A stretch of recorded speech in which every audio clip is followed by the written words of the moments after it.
Hey man, what's up? Hey, did Katie Maxine order that Greg cookbook yet? She's about to do it right now. Tell her not to. I just got 5 free recipes because I'm on his email mailing list. Find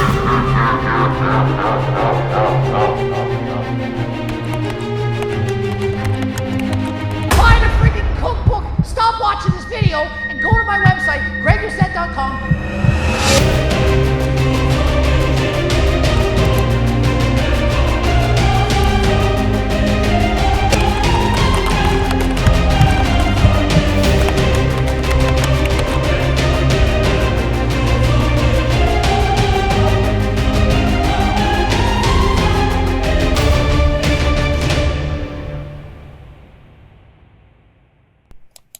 Alright, here we are. Just like the title states, eating like Coach Greg for a day. Although that title's a little misleading because I've been eating like Coach Greg for quite a while now. Ever since I stumbled onto his videos about a year or so ago, I've been eating like Coach Greg ever since. And then I actually did an over-the-phone consultation with him back in March of last year, and I learned quite a bit from him, and I still learn a lot from him. And so what I'm going to do today is prepare 5 meals from his Anabolic Cookbook. And because I want to do this for a whole day, I'm also going to throw in a 6th meal in there just to make it one full day. And while I'm a big Coach Greg fan, I am going to be objective. I'm going to tell you how I really feel about each meal, how good they are, how practical they are to make, and how full I feel. And I also thought it'd be cool to do like a collaboration, well, like a virtual collaboration with Katie Maxine. She also has a YouTube channel, and she's real down to earth, real genuine, and she has a lot of good information on there also, so check her out. With all that being said, we're going to start with the anabolic French toast. I've never actually done this by the recipe. I've kind of made my own version of it by watching Coach Greg's videos in the past, but we're going to actually do it today according to the recipe that's in the cookbook, so here we go.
Alright, so I just took that French toast and stored it for now, and you saw how easy it was. That's the first time I've actually prepared it according to the cookbook. What I usually do is like a version of that, but it's a little bit different, but that was actually a lot quicker and a lot easier than what I'm used to doing. And we're going to see how that tastes tomorrow. And now I'm going to start the chicken cacciatore and the cauliflower mashed potatoes. And I want to try to do these both at the same time because part of how I'm grading this cookbook, or these recipes anyway from the cookbook, is to see how practical they are and how easy they are to make. So I should easily be able to make both of these at the same time. We're going to see how it goes.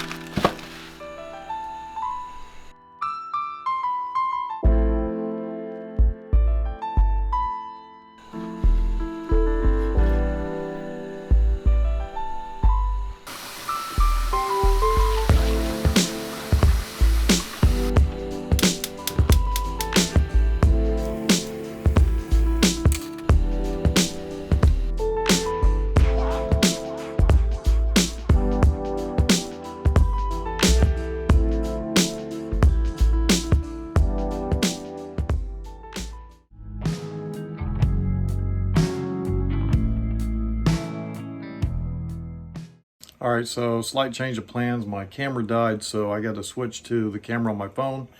Just to give you a quick update of what's going on, I just basically stirred the cauliflower, added the potatoes into that boiling water, and all the rest of this stuff is for the chicken cacciatore. So I'm going to try to record as much of this as possible, but I don't really have a tripod, so it's going to be difficult to cut everything up and to cook it while I'm recording, but I'm going to do the best I can.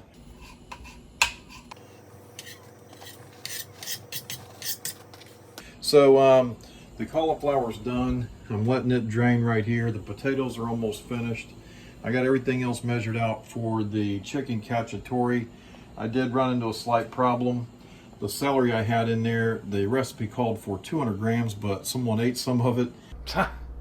You're so stupid. Someone ate the celery? You let someone eat the celery that you had prepared for the recipe? Come on, man. So I had to chop everything in half because I didn't want to have a lot of onion and a lot of mushrooms and garlic with less of the celery. So I just chopped all of that in half. And what I'm going to do is put my potatoes on this back burner here.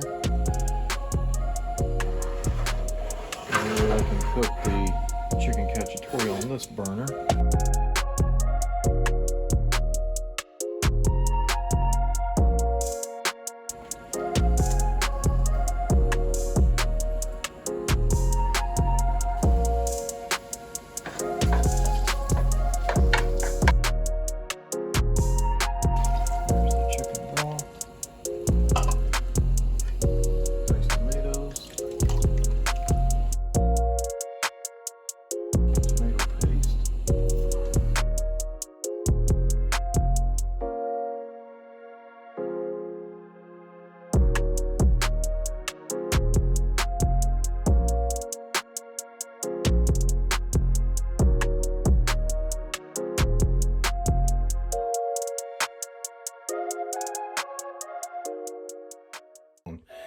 But I'm struggling here, guys. Look, you tell me what I did wrong. I said 2 pounds of cauliflower, 2 pounds of potatoes, and to add it in the Ninja blender.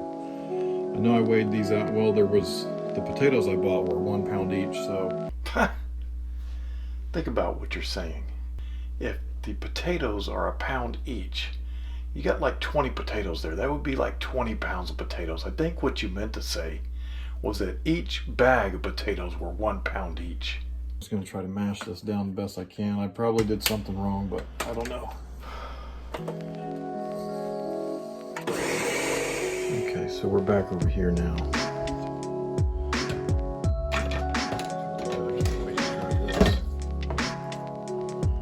I've never had chicken cacciatore before, so I'm looking forward to that. Alright, so what's this say to do now?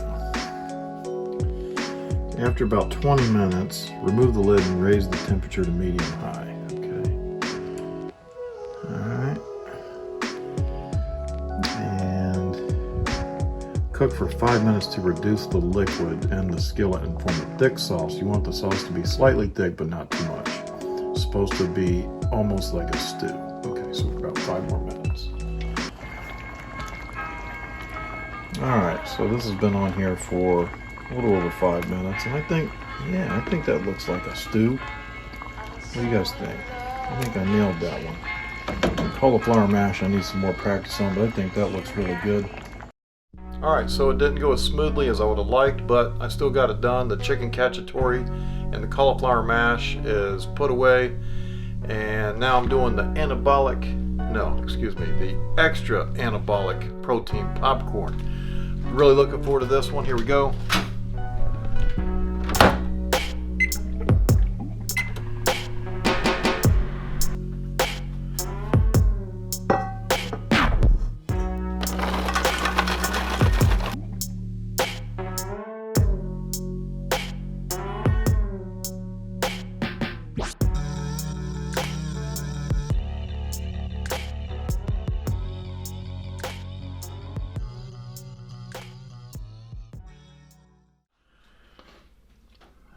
Okay, separately put the IMO syrup and Walden Farm syrup in a microwave safe bowl and microwave for 30 seconds.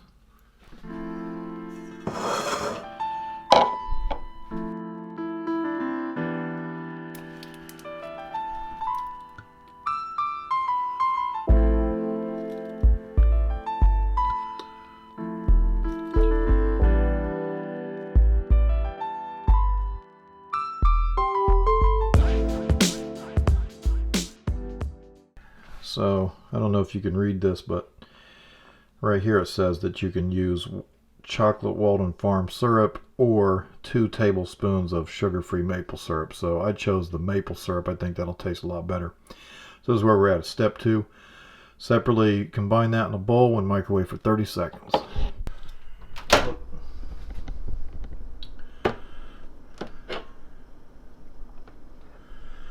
Okay, step number 3. Add chocolate syrup and protein powder to the bowl of the syrup and stir with a spoon.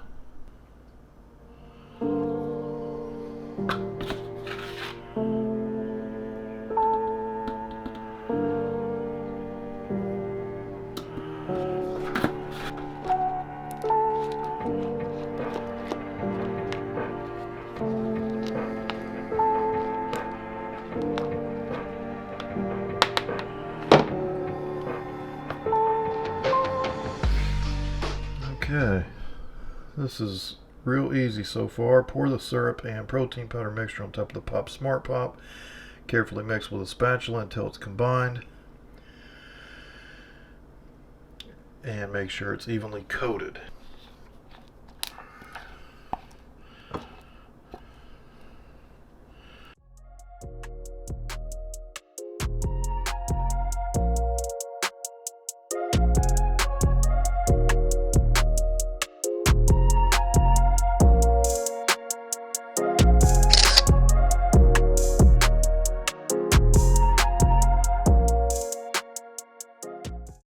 Alright, so while the extra anabolic protein popcorn is in the freezer, I'm going to go ahead and knock out the last item, which is the homemade score bar. So here we go.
All right, so we got Katie Maxine here. Katie, did you try out those 5 recipes I sent you? Yeah, I did. They were pretty good. I think Good. some of them better than others, but yeah, I enjoyed some of them. So start with your least favorite. Tell me a little bit about it, and then we'll work our way up to your favorite one.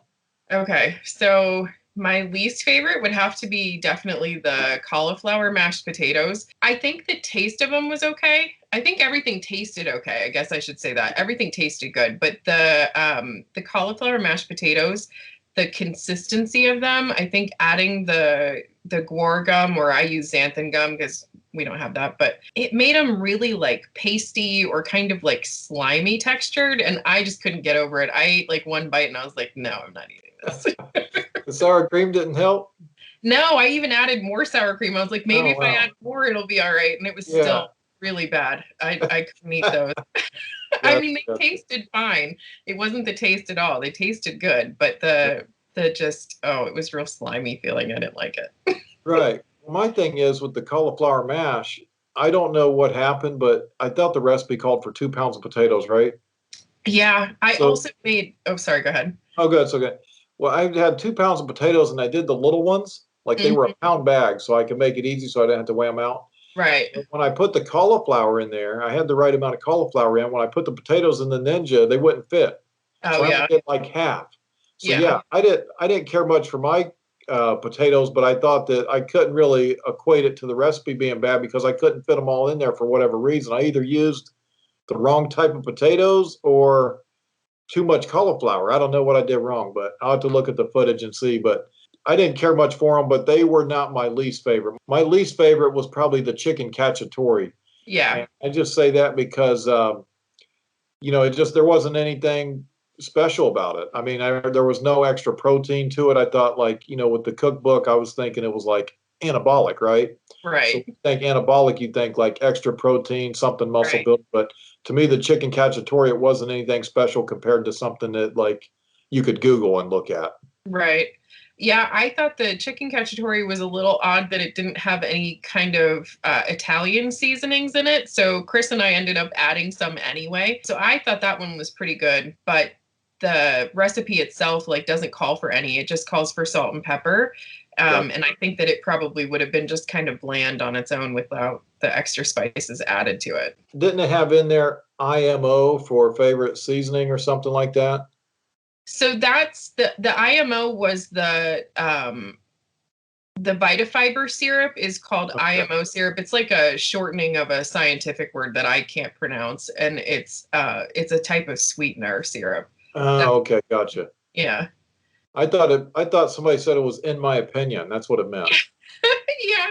Chris was reading the ingredients list and he said something about in my opinion syrup, and that was like the funniest thing I'd ever heard. Oh, it was a joke. I thought you guys were serious. I was like, No. I remember in the message I said I was wondering what that meant. Yeah.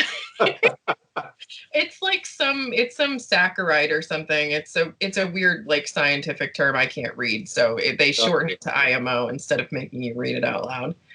Gotcha. Yeah. Speaking of that though, the syrup that he talks about is the Vitafiber, and then he suggests you could get like Fiber Yum instead. And I looked everywhere for it. The Fiber Yum is discontinued now, and so I ended up buying Vitafiber straight from their company in Canada and having it shipped to me, which was like $30.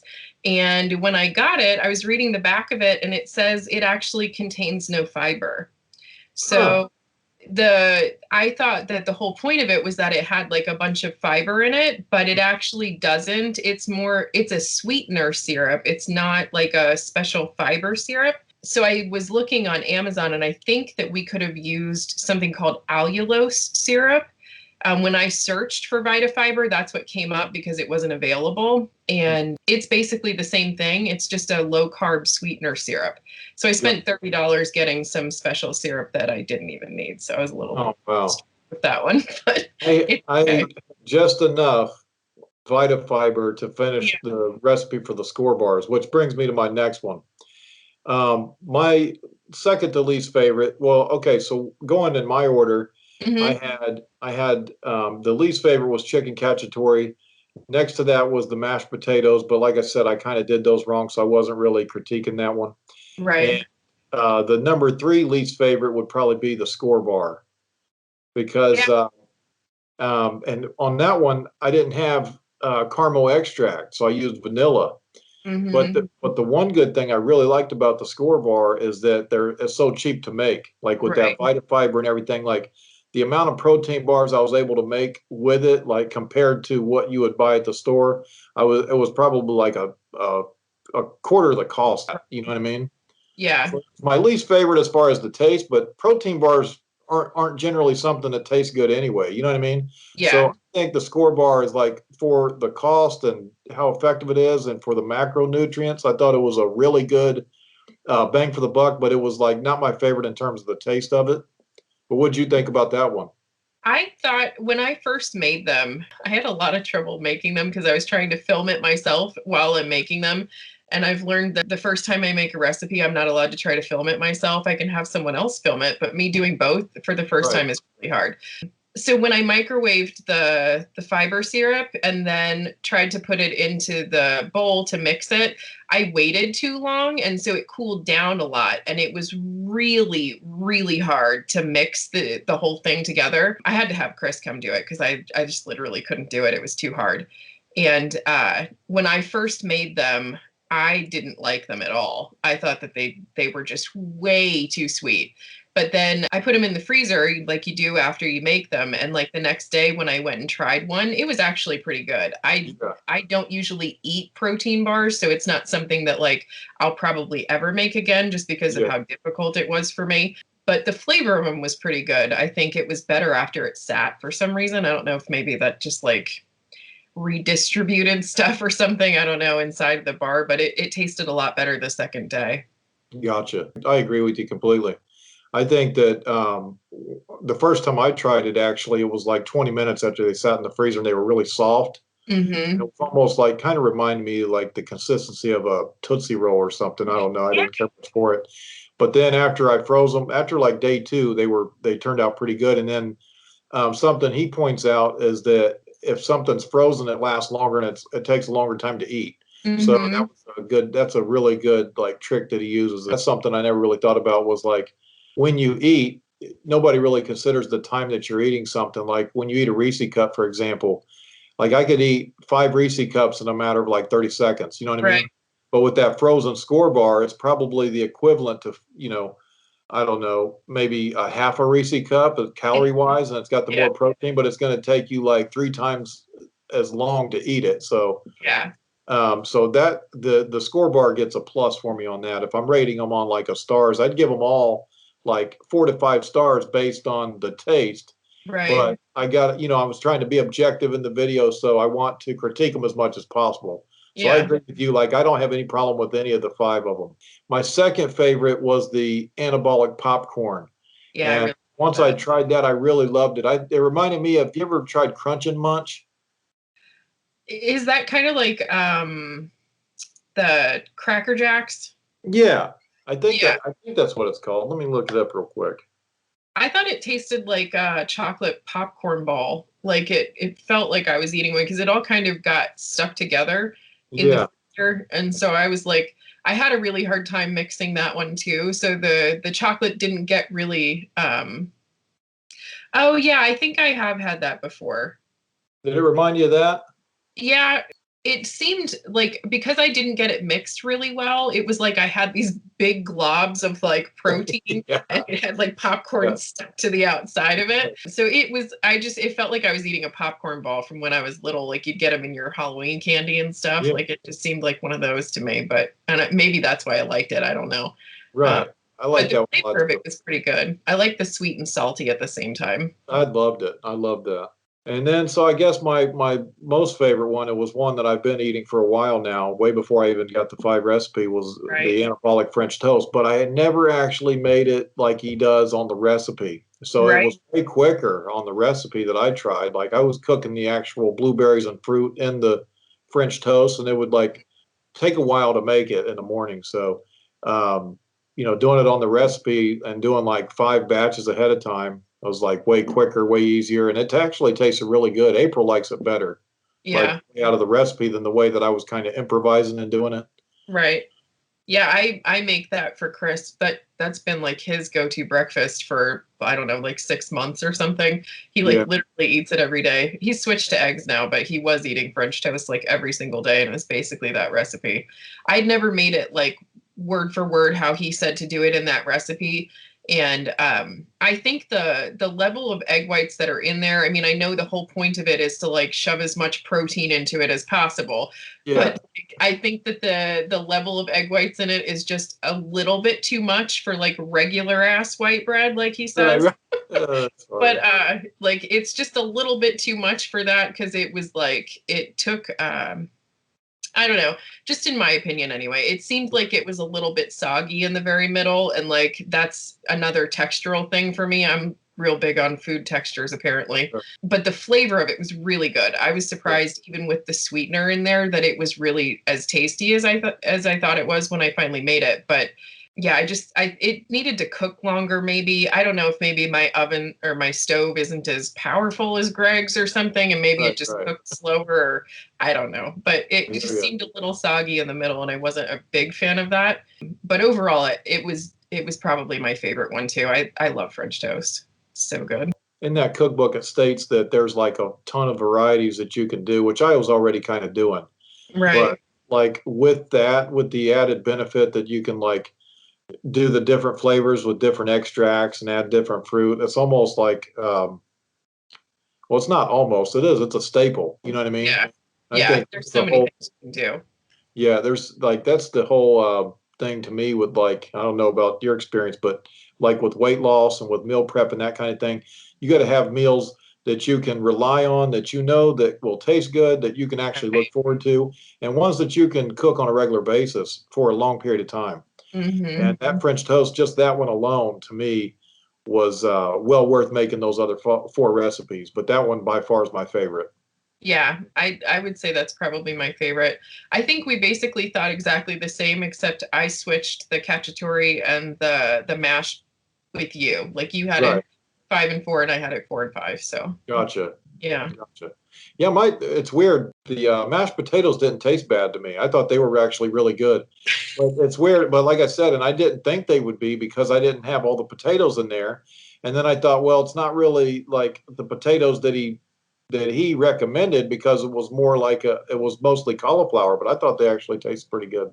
maybe that might have something to do with it because the potatoes have a lot of starch in them, and so Yeah. it may have made it more like gluey. Yeah. Having all the ratios the way it said in there, maybe cutting out some of the potatoes would have worked. I don't know. It was just I don't know. I have a thing about xanthan gum, I think. That's And he fun. has a thing for xanthan gum, so it's like Yeah. it's a little, I don't know. The recipes were good though. I'm not trying to Yeah. rip on.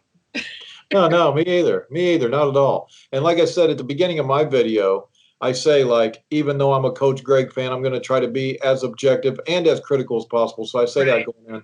I give all the recipes like a 5, maybe the chicken cacciatore just a 4, and that's just based on the fact that I didn't think there was anything special about it. But Yeah. overall, I'm well pleased with it. I ended up eating it all, and I felt really full. I did it for one full day, and I just added a salad in there, and I ate the chicken cacciatore for 2 different meals, and I was pretty much stuffed. Yeah. I think the chicken cacciatore would be really good on pasta. I know that that's not really like a diet thing, but I think that would have been really good over pasta. Like Yeah, I don't know, maybe some like Barilla has some protein pasta that might be good with it. I don't know. that's a good But yeah, idea. That's I actually a just, really good idea. I think overall it delivers what he promises that it's going to deliver. yeah. Like it's it's for the most part it's healthy, right? Right. It's filling, and it all tasted good. So Yeah. I give it a like, if I'm going to judge all 5 recipes, I'm going to say a 4.5 out of 5. Yeah. I was gonna say 4 out of 5. So yeah, that's probably about what I would do too. Yeah. Cool.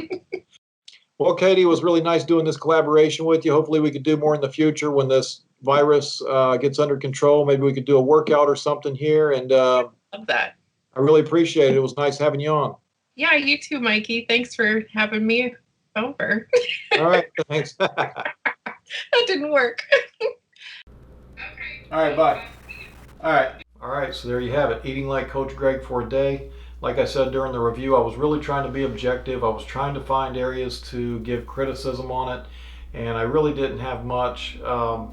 Overall, I gave it 4.5 out of 5 stars, especially because they were free. And I believe if you get on his email mailing list, you can get those 5 free recipes. And if you've already tried them, leave me a comment. Let me know what you thought of them. If you found this video helpful, give it a like. And as always, thanks for watching.